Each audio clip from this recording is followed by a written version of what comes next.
Entah apa yang berkecamuk dalam benak Ana Marisa. Pada saat sidang perdana gugatan cerai di Pengadilan Agama Jakarta Selatan, Ana terlihat berlinang air mata. Padahal, Ana lah yang mengajukan gugatan cerai. Sebaliknya Gugun malah tampak tenang.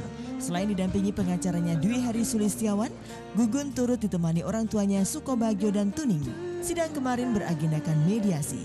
Saat di mediasi majelis hakim, Ana terlihat emosional sembari berucap rasa sayangnya terhadap Gugun.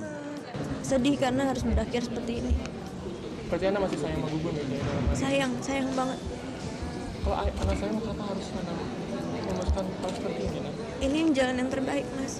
Terbaik bagi siapa sih? Terbaik buat dua-duanya.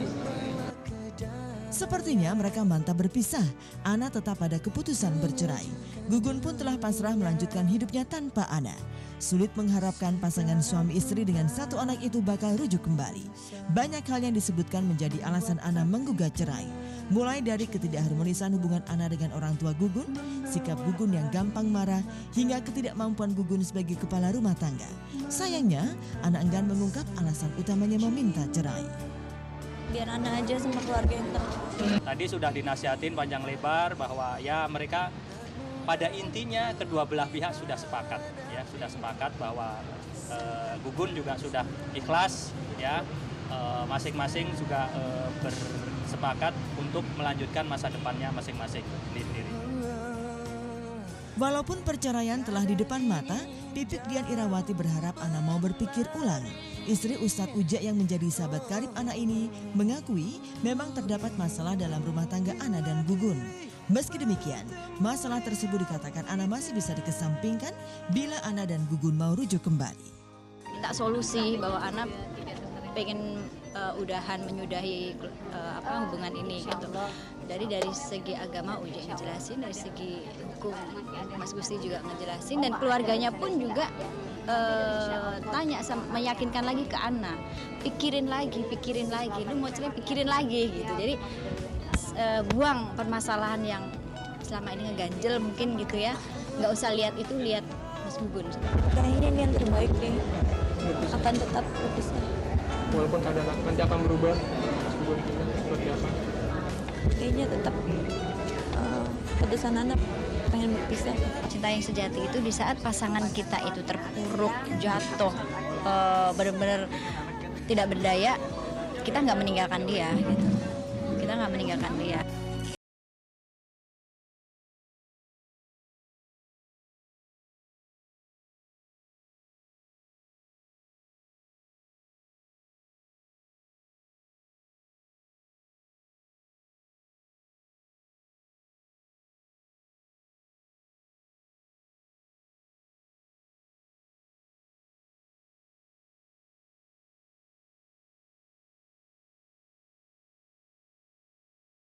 Saya katakan Gugun belum cakap untuk melakukan hukum atau belum dapat dikatakan sebagai subjek hukum.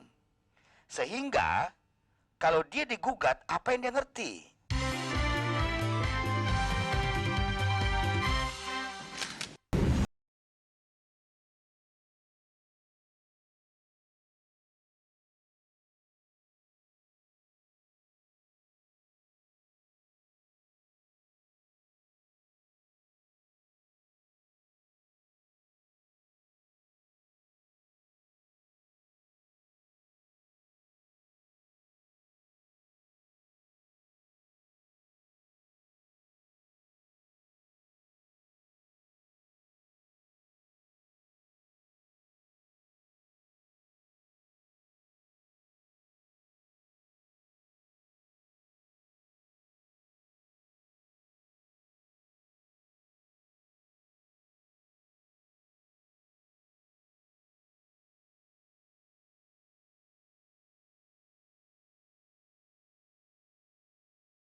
gugur. Anak tetap bulat, artinya ingin tetap melanjutkan keinginannya untuk bercerai, atau seperti apa? Apa yang disebut terobosan hukum yang baru? Kalau ini dipaksakan ternyata bisa diputuskan.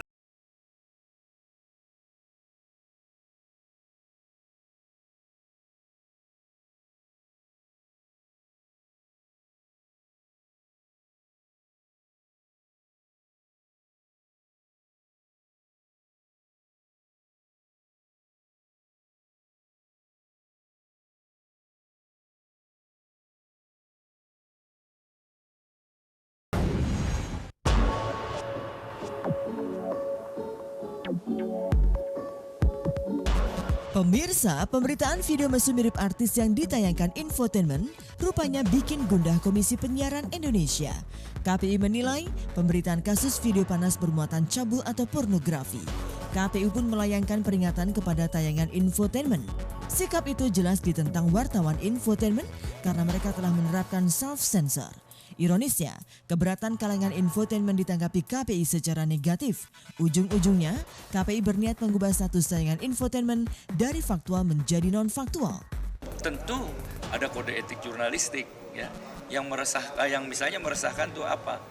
Ya, kalau cabul nggak boleh, cabul, porno, bohong, ya, kemudian fitnah, itu dalam kode etik jurnalistik jelas tidak boleh. Bukan saja oleh Infotainment, pers umum juga tidak boleh. Semua tidak boleh, itu melanggar, jelas melanggar undang-undang, melanggar kode etik. Kita setuju seperti itu. Kita setuju hal yang semacam ini harus diberantas, harus dikurangin, ya. Tetapi tidak berarti kemudian membakar lumbungnya sehingga tidak boleh. Ya, dilakukan dong teguran, tindakan, ya, yang sesuai dengan aturannya.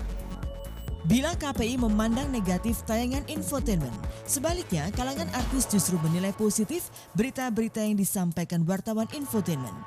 Malah presenter kocak Indra Bekti merasakan sendiri manfaat Infotainment.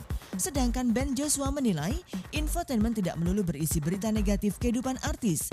Faktanya, Infotainment juga mewartakan kegiatan sosial yang justru enggan diliput pekerja media lainnya. Oh iya. Khususnya acara amal seperti ini ya, jadi kan karena mungkin bisa terblow up, bisa diketahui banyak orang lain jadi tergerak hatinya untuk membantu, minimal mendonasikan uangnya sedikit untuk yayasan kanker anak ini, ya, itu akan helpful banget gitu. Sangat bersyukur ya bahwa dengan adanya Infotainment itu banyak karya-karya aku itu diliput oleh Infotainment gitu. Aku punya prestasi apa gitu ya, itu diliput. Terus kemudian aku misalnya yang sedang saat ini sedang berbahagia gitu kan, diliput. Alhamdulillah sih positif semua sih saat ini gitu. Alhamdulillah, jangan sampai ya yang negatif gitu. Makanya mungkin yang negatifnya itu mungkin disensor.